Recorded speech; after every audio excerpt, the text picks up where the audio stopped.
ঢাসা ঢাসা আম। তো এই যে ঢাসা ঢাসা আমগুলো কিনে এনেছি, দেখো এতগুলো আম কিনে এনেছি।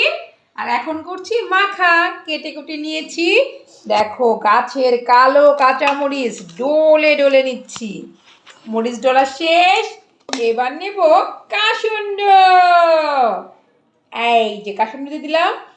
এবার চিনি, লবণ, লেবু পাতা দিয়ে চটকে নিয়ে মজা করে খাবো আম মাখা।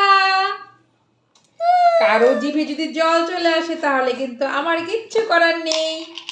এই যে দেখো কি যে লোভনীয়, ওয়াও।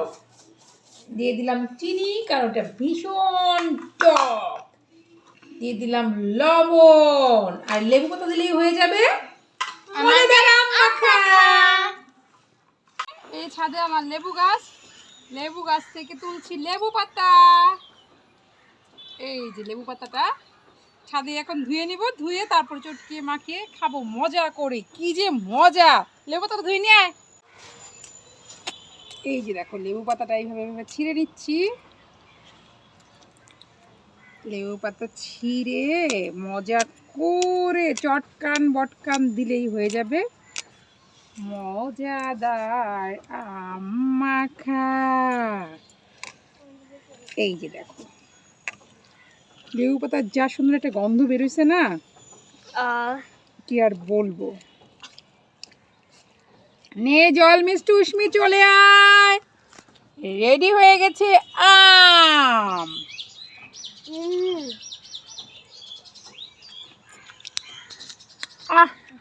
কেমন?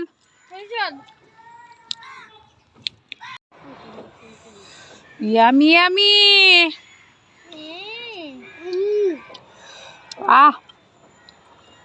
এত সবকে সেই স্বাদ। লবণ নিয়ে আসো, একটু লবণ সাজিয়ে রেখে বড় বড় বড়গুলোর জন্য একটু লবণ লাগবে। এই যে সবাই সপরিবারে আমরা কন্যাদয় নিয়ে সবাই মিলে আম মাখা খাচ্ছি। সবাই মিলে খাওয়ার মজাটাই আলাদা। তবে মজার জিনিস কি জানো, চুক্কায় যতই লবণ দিই মনে হয় আটটু লবণ হলে আটটু ভালো হতো, আটটু লবণ হলে আটটু ভালো হতো। আবার জল দেওয়া লবণ নিয়ে আসছে।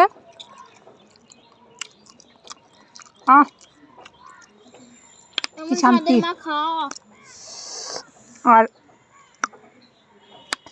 বড় বড় যে টুকরা এরা জল কাটছে কিন্তু, আর ছোটোগুলো আমি কাটছি। দুইটা মিক্সড করে খাচ্ছি, কি যে মজা, কি আনন্দ আম মাখা। আমরা যে ছাদ বাগানে বিকালবেলা পরন্ত বিকালে বসে বসে আম খাচ্ছি। আর ওই যে গাছে আম ঝুলছে টুকু, আর আমরা খাচ্ছি আম মাখা। সবচেয়ে মজা হলো এই যে নিচের ঝোলটা খাওয়ার কারাকারিটা, চাটিং চুটিং করে খাইতেছে।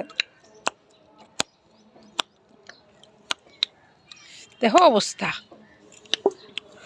এটা খাওয়ার যে মজাটা, এটা যে না খাইছে সে কোনোদিন বুঝবো না এটা স্বাদটা কেমন। মরিচটা মরিচটা খেলাম চাইলে সেটা। ছাদ বাগানে এই যে মরিচ গাছ, মরিচ তুলো। ওই যে আম গাছ, আম পাড়ো আর বসে বসে খাও। কি শান্তি। স্বাদ শান্তি দুইটাই পাবে। ঠিক, একদম ঠিক কথা, রক কথা। জলটা পুরো যে খাওয়া দিতেছে বাবা রে, ডাইরে তাকা না, থালের দিকে তাকাও, নাও খাও। সেই মজা সেই স্বাদ। থালতে খেলা, থালি খেলা। ঠিক বলেছো, এতই স্বাদ হয়েছে, ঠিক বলেছো।